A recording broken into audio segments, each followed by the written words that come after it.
Hi all, എല്ലാവർക്കും ഐ+ന്റെ പുതിയൊരു video ക്ലാസ്സിലേക്ക് സ്വാഗതം. ഞാൻ വിഷ്ണു പുഷ്പരാജ്. അപ്പോൾ നമുക്ക് PYQ തന്നെയാണ് നമ്മൾ ഡിസ്കസ് ചെയ്യുന്നത് അല്ലേ? PYQ ഡിസ്കഷനാണ്. അപ്പോൾ അടുത്ത ക്വസ്റ്റൻ നോക്കാം. Net profit of a cooperative society shall be utilised for അല്ലേ? Net profit of a cooperative society shall be utilised for giving. Option എയിൽ പറയുന്നു dividend to members, option B പറയുന്നു bonus to employees, option C പറയുന്നു bonus to members, and option D പറയുന്നു both A and C. ഇവിടെ പറയുന്നത് ഒരു സംഘത്തിൻ്റെ net profit നമുക്ക് എന്തിനൊക്കെ യൂട്ടിലൈസ് ചെയ്യാം അല്ലെങ്കിൽ എന്തിനൊക്കെ ഉപയോഗിക്കാം. അപ്പം സെക്ഷൻ 56 അല്ലേ? സെക്ഷൻ 56 പറയുന്നത് disposal of net profit. Disposal of net profit അല്ലേ? ഡിസ്പോസൽ ഓഫ് നെറ്റ് പ്രോഫിറ്റ് പറയുന്നത് എവിടെയാണ്? സെക്ഷൻ 56 ഒരു സംഘം അതിൻ്റെ അറ്റ ലാഭം ഏതൊക്കെ രീതിയിലാണ് വിഭജിക്കുന്നത്. അപ്പോൾ സെക്ഷൻ 56 പറയുന്നുണ്ട്. സെക്ഷൻ 56 സബ്സെക്ഷൻ 1 ക്ലോസ് എയിൽ പറയുന്നത് റിസർവ് ഫണ്ടാണ് അല്ലേ? റിസർവ് ഫണ്ട്, കരുതൽ ധനം. റിസർവ് ഫണ്ടിലേക്ക് എത്രയാണ് മാറ്റേണ്ടത്? Not less than 15%, not less than 15% net profit എന്ന് റിസർവ് ഫണ്ടിലേക്ക് മാറ്റണം. ബിയിൽ പറയുന്നുണ്ട് എഡ്യൂക്കേഷൻ ഫണ്ടിലേക്ക് 5% കൂടാത്ത തുക മിനിമം 2000, മാക്സിമം 60,000 രീതിയിൽ പറയുന്നുണ്ട്. പിന്നെ സിയിൽ പറയുന്നുണ്ട് മെമ്പർ റിലീഫ് ഫണ്ടിലേക്ക് 10%, മാക്സിമം 1,00,000 രൂപ എന്ന രീതിയിൽ പറയുന്നുണ്ട്. പിന്നെ പുതിയതായിട്ട് എന്താണ് പ്രൊഫഷണൽ എഡ്യൂക്കേഷൻ ഫണ്ട് 5%, അതും ഇപ്പോൾ സ്റ്റാറ്റ്യൂട്ടറി ആക്കി മാറ്റി. പിന്നെ എന്താണ് അല്ലാത്ത കുറേ കാര്യങ്ങൾ പറയുന്നുണ്ട്. അപ്പം ഇവിടെ പറയുന്നത് നോക്കിയേ, ഡിവിഡൻഡ് ടു മെമ്പേഴ്സ്, അംഗങ്ങൾക്ക് ഡിവിഡൻഡ് നൽകാൻ സംഘത്തിന്റെ നെറ്റ് പ്രോഫിറ്റ് ഉപയോഗിക്കാൻ പറ്റുമോ? ഉപയോഗിക്കാം, ഒരു കുഴപ്പമില്ല കേട്ടോ. ഡിവിഡൻഡ് നൽകാം. മാക്സിമം എത്രയാണ്? 25% കൂടാൻ പാടില്ല. ഡിവിഡൻഡ് 25% കൂടാൻ പാടില്ല. പിന്നെ പറയുന്നത് ബോണസ് ടു മെമ്പർ, അംഗങ്ങൾക്ക് ബോണസ് നൽകാൻ ഉപയോഗിക്കാമോ? ബോണസ് നൽകാൻ ഉപയോഗിക്കാം അല്ലേ? 20% വരെ ബോണസ് ആയിട്ട് നൽകാമെന്ന് പറയുന്നുണ്ട്. എന്നാൽ പറയുന്നത് ബോണസ് ടു എംപ്ലോയീസ്, എംപ്ലോയീസിന്റെ ബോണസ് നൽകാൻ സംഘത്തിന്റെ നെറ്റ് പ്രോഫിറ്റ് ഉപയോഗിക്കാൻ പറ്റുമോ ഇല്ലയോ? വളരെ പ്രധാനപ്പെട്ട ചോദ്യമാണ്. ബോണസ് ടു എംപ്ലോയീസ്, കാരണം അതിൻ്റെ ആ സബ്സെക്ഷനുകളിൽ ഏറ്റവും അവസാനം അവർ പറയുന്നുണ്ട് ബൈലോ പ്രകാരം എന്ത് കാര്യങ്ങൾക്ക് വേണമെങ്കിലും സംഘത്തിന് നെറ്റ് പ്രോഫിറ്റ് ഉപയോഗിക്കാം except the payment of bonus to employees.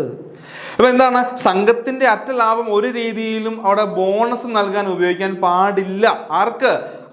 എംപ്ലോയീസിന് bonus നൽകാൻ പാടില്ല എന്ന് അവിടെ വളരെ വിശദമായിട്ട് പറയുന്നുണ്ട്. പക്ഷേ ഈ ബോണസ് നൽകുന്നത് ഈ നെറ്റ് പ്രോഫിറ്റിന്റെ അടിസ്ഥാനത്തിലാണ്. നെറ്റ് പ്രോഫിറ്റിനാണെങ്കിൽ ഇത്ര രൂപ ബോണസ്, മാക്സിമം 16,800 വരെ കൊടുക്കാം. പ്രോഫിറ്റിലാണെങ്കിൽ, അതിന് ലോസിലാണെങ്കിൽ 7,000 രൂപ എന്നൊക്കെ പറഞ്ഞ് അതിന്റെ ആ ഒരു എന്താ പറയുക സർക്കുലറും കാര്യങ്ങളൊക്കെ ഉണ്ടെന്ന് ഓർത്ത് വെച്ചേക്കുക. ഇവിടെ പറയുന്നത് എന്താണ്? Section 56 disposal of net profit.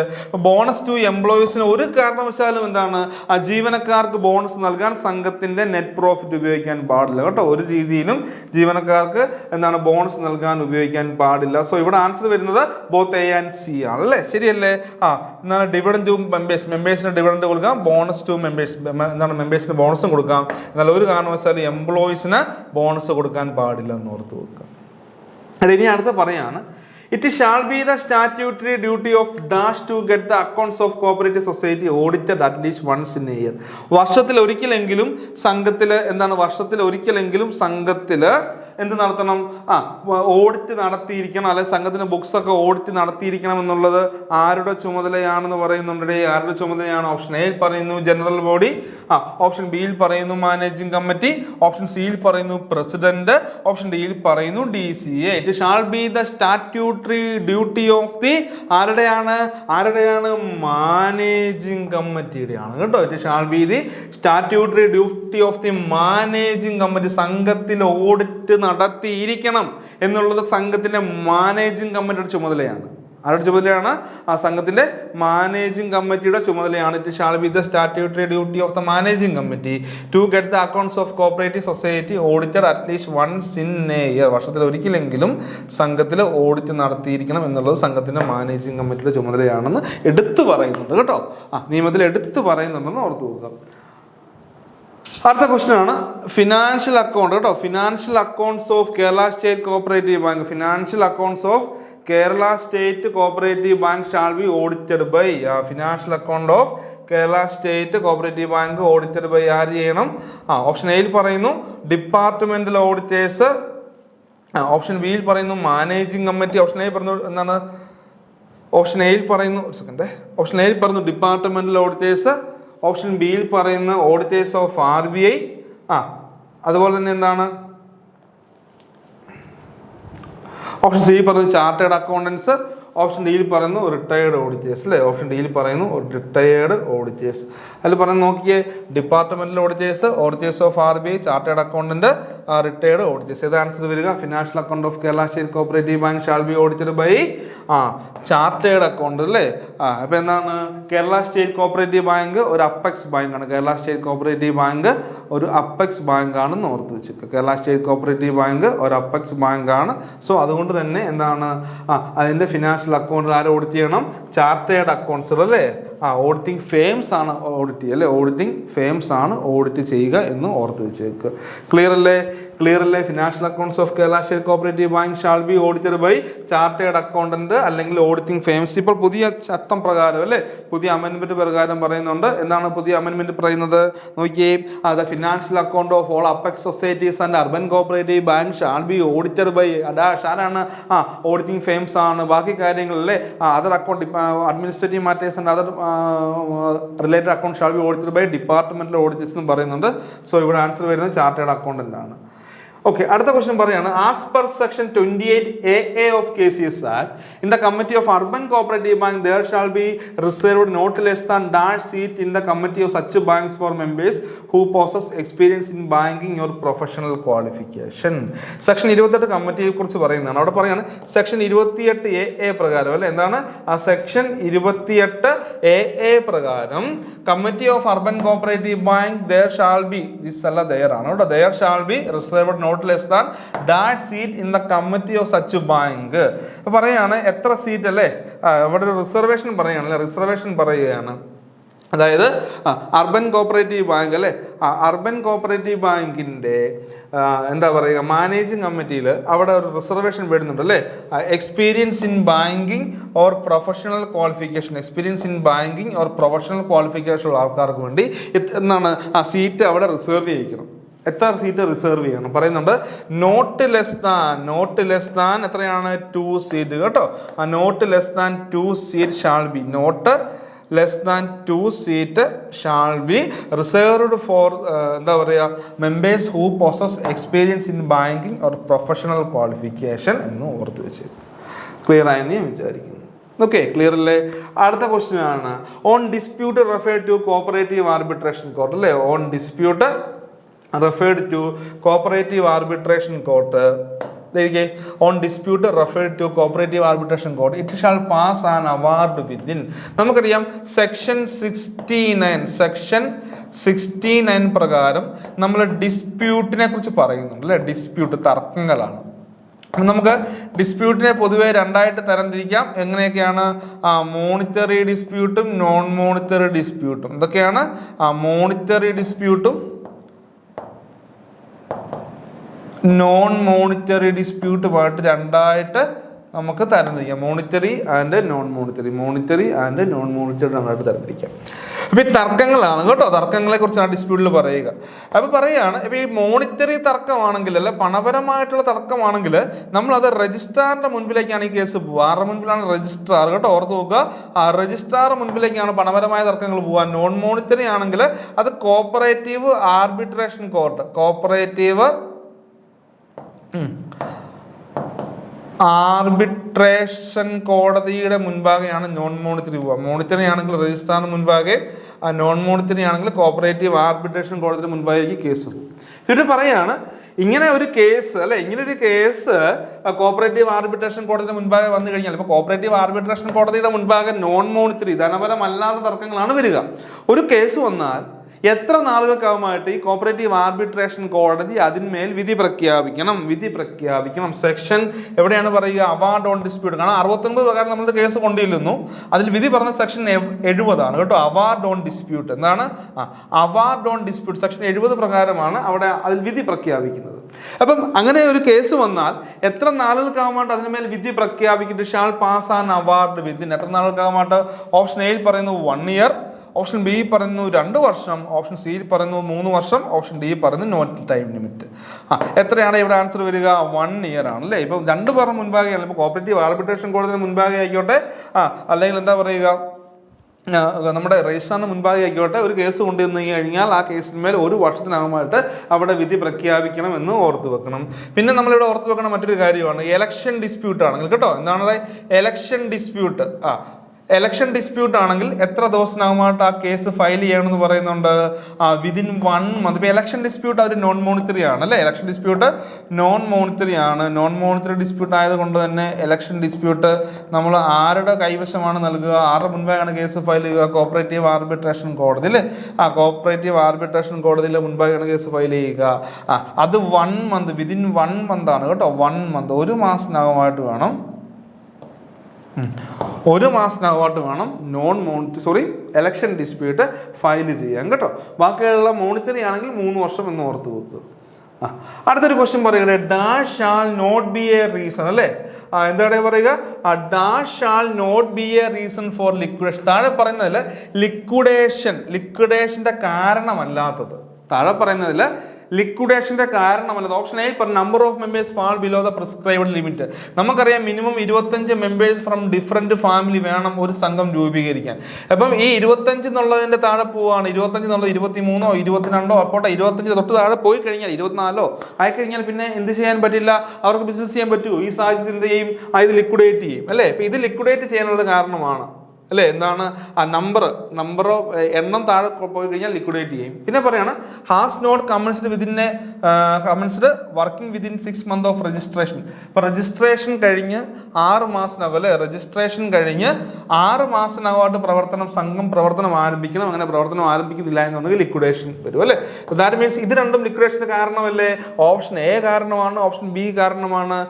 ഇനി പറയാണ് working on loss for last 10 years. അവസാന 10 വർഷമായിട്ട് സംഘം നഷ്ടത്തിലാണ്. അങ്ങനെ നഷ്ടത്തിലായി കഴിഞ്ഞാൽ അത് ലിക്വിഡേറ്റ് ചെയ്യാൻ ഒരു കാരണമാകുമോ എന്ന് ചോദ്യം വരുന്നുണ്ടല്ലേ. 10 വർഷമായിട്ട് സംഘം നഷ്ടത്തിലാണ് പ്രവർത്തിക്കുക. അപ്പൊ അത് ലിക്വിഡേഷന്റെ കാരണമാവുമോ? Is it a reason? ലിക്വിഡേഷനുള്ള കാരണമാവുമോ? അതില്ലല്ലോ, ഇല്ല അല്ലേ. അപ്പൊ ഓർത്ത് വെക്കുക, 10 വർഷമോ 15 വർഷമോ ആയിക്കോട്ടെ, സംഘം നഷ്ടത്തിൽ പോകുന്ന പറഞ്ഞാൽ സംഘം ഒരിക്കലും ലിക്വിഡേറ്റ് ചെയ്യില്ല. ഇനി അടുത്തത് number of worker member fall below prescribed. ഇപ്പോൾ വർക്കർ സംഘങ്ങളൊക്കെ ആണെങ്കിൽ, ഇൻഡസ്ട്രിയൽ സംഘങ്ങൾ അല്ലെങ്കിൽ വർക്കേഴ്സ് സൊസൈറ്റിയൊക്കെ ആണെങ്കിൽ ഇന്ന വർക്ക് ചെയ്യുന്ന ആൾക്കാർ ഇത്ര ശതമാനം വേണമെന്ന് കാണും. അതിൽ താഴെ പോയി കഴിഞ്ഞാൽ ആ സംഘം എന്ത് ചെയ്യും? ലിക്വിഡേറ്റ് ചെയ്യും കേട്ടോ.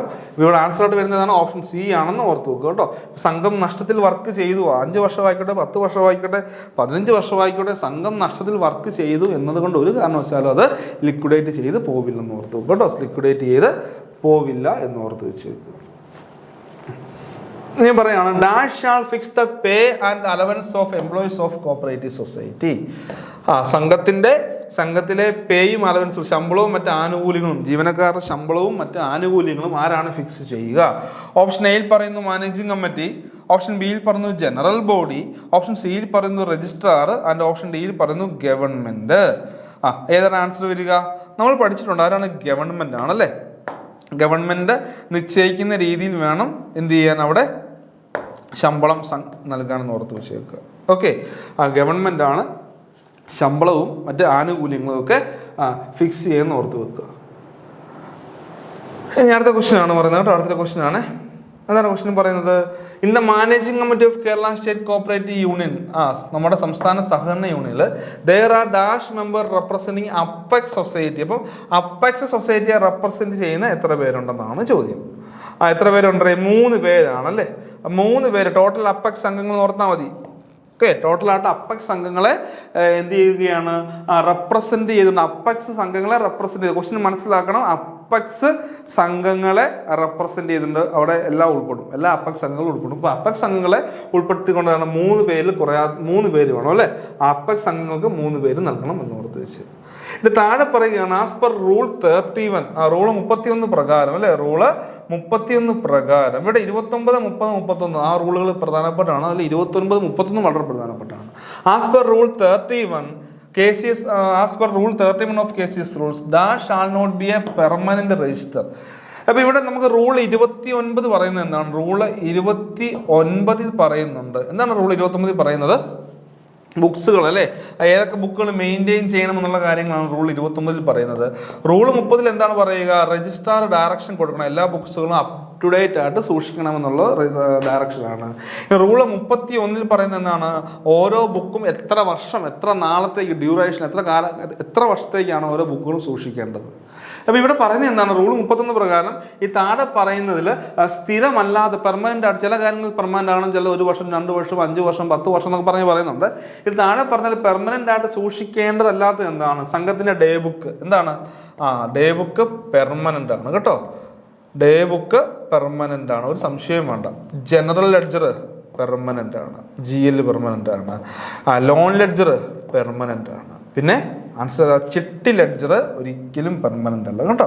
ചിട്ടി ലെഡ്ജർ പെർമനന്റ് അല്ല എന്ന് ഓർത്ത് വെച്ചേക്ക്. ഓക്കെ, ചിട്ടി ലെഡ്ജർ പെർമനന്റ് അല്ല.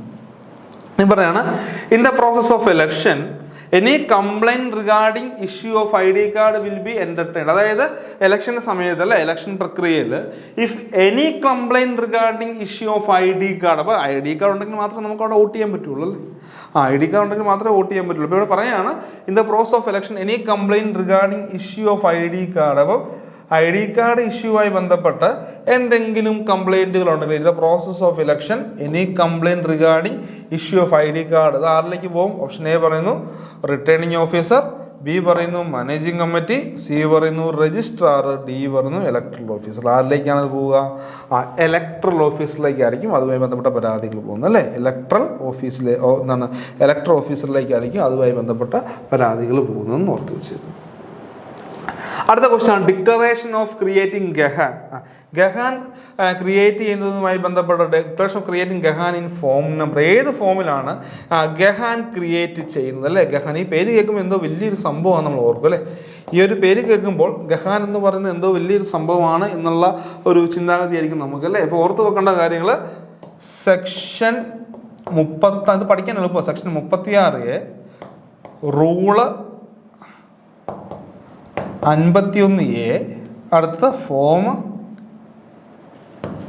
ഇത്രയാണ് ആൻസർ പറയുന്നുണ്ടല്ലോ. Declaration creating gahan in form number 8 പറയുന്നുണ്ട്, 8B പറയുന്നുണ്ട്, 6A പറയുന്നുണ്ട്, 8A പറയുന്നുണ്ട്. ആൻസർ ഏതാണ്? 8A ആണ് കേട്ടോ. ഇവിടെ ആൻസർ ആയിട്ട് വരുന്നത് 8A ആണ്. ഫോം നമ്പർ 8Aയിലും പറയുന്നുണ്ട് കേട്ടോ. ഫോം നമ്പർ 8Aയിലും പറയുന്നുണ്ട്. ഗഹാൻ എന്ന് പറയുന്നതാണ് charge, creating charge on movable and immovable property. Movable പ്രോപ്പർട്ടിയിലും ഇമ്മൂവബിൾ പ്രോപ്പർട്ടിയിലുള്ള ചാർജ് ക്രിയേഷനാണ് ഗഹാൻ. ഫോർ എക്സാമ്പിൾ, നമ്മൾ സംഘത്തിൽ സ്ഥല വീട് വെച്ച് ലോൺ എടുക്കുമ്പോൾ നമ്മൾ ഗഹാൻ എഴുതി കൊടുക്കും. പണ്ട് കാലങ്ങളിൽ സബ് രജിസ്ട്രാർ ഓഫീസിൽ നേരിട്ട് പോകണമായിരുന്നു. ഇപ്പോൾ സംഘത്തിന് തന്നെ എന്താണ്, സബ് രജിസ്ട്രാർ ഓഫീസിൻ്റെ ID പാസ്വേഡും ഉണ്ട്. സംഘങ്ങൾക്ക് അവിടെ തന്നെ ഇരുന്ന് ഗഹാൻ ക്രിയേറ്റ് ചെയ്യാം, പ്രശ്നമൊന്നുമില്ല, സിമ്പിളായിട്ട് പറ്റും. പണ്ട് എഴുതിപ്പിക്കണം, ഗഹാൻ എഴുതിപ്പിക്കണമായിരുന്നു. ഇപ്പോൾ ഏത് ഫോം നമ്പറിലാണെന്ന് ചോദിച്ചാൽ ഫോം നമ്പർ 8A, ഏത് സെക്ഷൻ എന്ന് വെച്ചാൽ സെക്ഷൻ 36A, ഏത് റൂളാണെന്ന് ചോദിച്ചാൽ റൂള് 51A എന്ന് ഓർത്ത് വെച്ചേക്കാം കേട്ടോ. Gahan have a characteristics of a valid mortgage എന്ന് ഓർത്ത് വെച്ചേക്കുക. അങ്ങനെ ചോദിച്ചിട്ടുണ്ട്. ഗഹാൻ മൂവബിളിലും പറ്റും ഇമ്മൂവബിളിലും പറ്റും എന്ന് ഓർത്ത് വെച്ചേക്കുക. ഗഹാൻ ക്രിയേഷൻ ഉണ്ട്, ഗഹാൻ റിലീസ് ഉണ്ട്. ലോൺ കൊടുക്കുന്ന സമയത്ത് ക്രിയേറ്റ് ചെയ്യും, ലോണൊക്കെ അടച്ച് കഴിയുമ്പോൾ ഗഹാൻ റിലീസ് ചെയ്യുന്നു ഓർത്ത് വെച്ചേക്കുക. വിശദമായിട്ട് നമ്മൾ ക്ലാസ്സുകൾ അതിനെ പറ്റി പറയുന്നുണ്ട് കേട്ടോ. വിശദമായിട്ട് എന്താണ് ഗഹാൻ, എങ്ങനെയാണ് അതിൻ്റെ പ്രൊസീജിയറൊക്കെ പറയുന്നുണ്ട്. ഓക്കെ, അടുത്ത question, dash shall utilise the entire portion of reserve fund അല്ലേ. Dash shall utilise the entire portion of reserve fund without any sanction. അപ്പം നോക്കിയേ, ഈ പറയുന്ന ആർക്കാണ് ഒരു സാങ്ഷനും ഇല്ലാതെ, ആരുടെ അനുമതി ഇല്ലാതെ അല്ലെ, dash shall utilise the entire portion of the reserve fund without any sanction. ഒരു അനുമതി പോലും ഇല്ലാതെ റിസർവ് ഫണ്ടിൻ്റെ എൻറ്റയർ പോർഷൻ ഉപയോഗിക്കാൻ പറ്റുന്ന ആർക്കാണ്? ഓപ്ഷൻ എ പറയുന്നു ജനറൽ ബോഡി, ഓപ്ഷൻ ബി പറയുന്നു അഡ്മിനിസ്ട്രേറ്റർ, ഓപ്ഷൻ സി പറയുന്നു ലിക്വിഡേറ്റർ, ഓപ്ഷൻ ഡി പറയുന്നു മാനേജിംഗ് കമ്മിറ്റി. ആർക്കാണ്? എല്ലാവരുടെ മനസ്സിലേക്ക് ഇത്രയും വന്ന് കാണും അല്ലേ. ആർക്കാണ്? ലിക്വിഡേറ്റർക്കാണ് അല്ലേ. ആർക്കാണ്? ലിക്വിഡേറ്റർക്കാണ്. Entire portion of reserve fund ഒരു അനുമതി ഇല്ലാതെ ഉപയോഗിക്കുക. കാരണം ലിക്വിഡേറ്ററിന്റെ ജോലി എന്താണ്? കിട്ടാനുള്ളതെല്ലാം മേടിച്ചെടുക്കുക, കൊടുക്കാനുള്ളതെല്ലാം കൊടുക്കുക അല്ലേ. കിട്ടാനുള്ളതെല്ലാം മേടിച്ചെടുക്കുക, കൊടുക്കുവാനുള്ളതെല്ലാം കൊടുത്ത് തീർക്കുക. അതാണ് ലിക്വിഡേറ്ററിന്റെ ചുമതല എന്ന് ഓർത്ത് വെച്ചേക്കുക. സോ അദ്ദേഹത്തിന് എന്ത് ചെയ്യാം? സംഘത്തിന്റെ റിസർവ് ഫണ്ട് ഉപയോഗിക്കാം, കൊടുക്കാനുള്ള കൊടുത്ത് തീർക്കാനൊക്കെ അല്ലേ. അടുത്ത ക്വസ്റ്റ്യൻ ആണ് the award as per section 70. ഞാൻ നേരത്തെ പറഞ്ഞില്ലേ, വിധി പ്രഖ്യാപിക്കുന്നത് സെക്ഷൻ 70 പ്രകാരമാണെന്ന് പറഞ്ഞായിരുന്നു അല്ലേ. അത് shall be forward to option A പറയുന്നു പ്ലെയിൻറ്റിഫ്, ഓപ്ഷൻ ബി പറയുന്നു റെസ്പോണ്ടൻസ്, ഓപ്ഷൻ സി പറയുന്നു രജിസ്ട്രാർ ആൻഡ് ഓപ്ഷൻ ഡി പറയുന്നു ഓൾ ഓഫ് ദിസ്. അവാർഡ് ആർക്ക് നൽകണം? ഓക്കെ, അതൊന്ന് ഓർത്ത് വെച്ചേക്കുക കേട്ടോ. ഓക്കെ, പ്ലെയിൻറ്റിഫ് ആണ് എൻ്റെ ആൻസർ വരിക. ഓക്കെ,